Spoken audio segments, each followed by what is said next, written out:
Hey guys, Stephanie with AmericanMuscle.com here with a review and install of these BMR Lowering Springs 2005 to 2014 GT Mustangs. We're going to be talking about a few different things with these springs, but mostly we'll talk about what you can expect from these springs in both the performance and looks categories, and we're also going to talk about the install as well. I'll talk more about the install later, but you're looking at a 2 out of 3 wrenches in the difficulty meter. The BMR Performance Lowering Springs are going to be a good option for the GT owners out there who are looking for a spring that'll perform for both the daily driver and the drag car. These are a crossover spring that are made to function in both worlds, so they're soft enough for the track, but they give enough support to keep the body of the car flat and level through corners. Lowering springs have a big impact on both the looks and handling of the S197 chassis, and these springs are a linear spring that are going to offer a pretty big drop for these cars.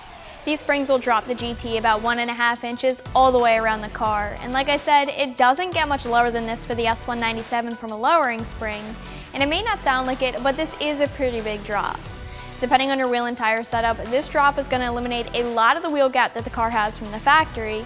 It's going to leave the car sitting nice and even, a little bit above the tires, but of course that can change depending on what size wheels you're running. So a 1-inch drop or just under a 1-inch drop is pretty standard across the board for this year range. This car sits pretty high from the factory, so the 1.5-inch drop is pretty aggressive. I mean aggressive in both looks and performance changes. This drop will lower the car's center of gravity enough to create more track-like handling capabilities. These springs are really going to reduce squat during acceleration and reduce wheel hop as well.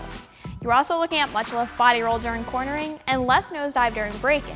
Now these springs do offer a good amount of drop, but it doesn't mean that they're not going to work for a daily driven car. They'll work just fine. It really all comes down to your personal preference and what you want out of these springs. These springs were specifically designed to be that crossover spring between both drag racing and daily driving, so you don't have to worry too much about a rough ride quality. Now with that being said, I want to mention that these are linear springs. These are not progressive rate springs that we tend to see that are gonna change as you drive. Linear springs have a constant rate of force per inch, so they have one defined spring rate and that's it. And these springs have a 220-pound spring rate. So basically, as the load on the springs increase, the spring compresses an amount directly proportional to that load, and this makes a linear spring more performance-oriented than a progressive rate spring. Progressive rate springs, or variable rate springs, have a low initial spring rate that'll increase as the spring is compressed, which makes for a softer and smoother ride quality. But keeping the drop that these particular springs offer in mind, they're still going to work with both the factory wheels and tires and the pre-configured wheel and tire kits that are on the site. These springs aren't going to make the car difficult to drive places, but you will need to be a little bit more careful. They are going to be stiffer than the factory springs as well, so you will notice some more road noise, but I wouldn't say that these give a bad ride quality at all. It's just not as soft as factory. I do want to say that a lot of times when you're shopping for lowering springs, you're also shopping for things like adjustable caster camber plates and a new set of both shocks and struts. In this case, I wouldn't say that caster camber plates are necessarily required, but I will say that a 1.5-inch drop is about the limit of where you'd need a set of adjustable CC plates in order to get the alignment within spec. It's gonna be close, so a set of CC plates wouldn't be a bad idea at all. At the end of the day, it never hurts to have caster camber plates, so if you've got the extra cash, I'd say go ahead. But in all reality, you will be able to get away without picking up a set. As far as shocks and struts go, this goes back to both the drop and the fact that these are linear springs. I will say that in this case, if you have some components with relatively low mileage, you're probably going to be okay. If your shocks and struts have a ton of miles on them, then I would replace them. But in this case, since we're talking about relatively new cars here, you can probably get away with it as long as you don't have a ton of miles. When it comes to price, it all depends on how you buy these springs.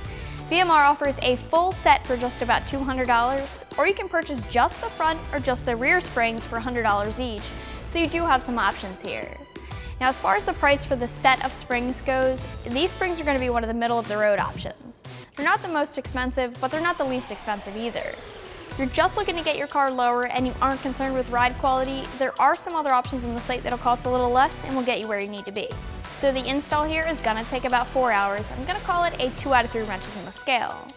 You'll need some knowledge to complete the install, so I'd recommend having a knowledgeable helping hand or taking this to a shop for the install, especially since it's always a good idea to get an alignment after the install anyway.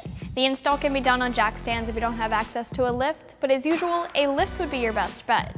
You're going to need a few tools, including a spring compressor, so make sure you have that before you start the install. You're going to need to get down to the spring and strut assemblies, so everything like the wheels, brakes, and ABS lines will need to be moved out of the way so you can pull the assemblies out of the car. The spring compressor will help you remove the spring from the strut and install the new front springs, which are compressed and installed the same way. The strut assemblies go back the same way they came out, and the install is the same for both sides. The rear is nearly the same. You need to disassemble some items to get to the springs, but ultimately you'll be able to lower the rear axle to the point where the springs will be free. Just like the front, the rear springs install the same way they were uninstalled. Rubber insulators are transferred over and new bump stops can be installed, and after the new springs are in, you can begin reinstalling the shocks and everything else you want installed. That's about all it's going to take.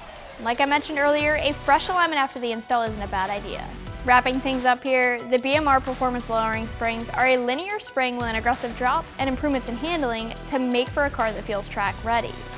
They'll drop the car 1.5 inches all the way around and will leave the car sitting just above the wheels and tires. The springs are not difficult to install. They're in the middle of the pack as far as pricing goes, and you can check them out more online right here at AmericanMuscle.com.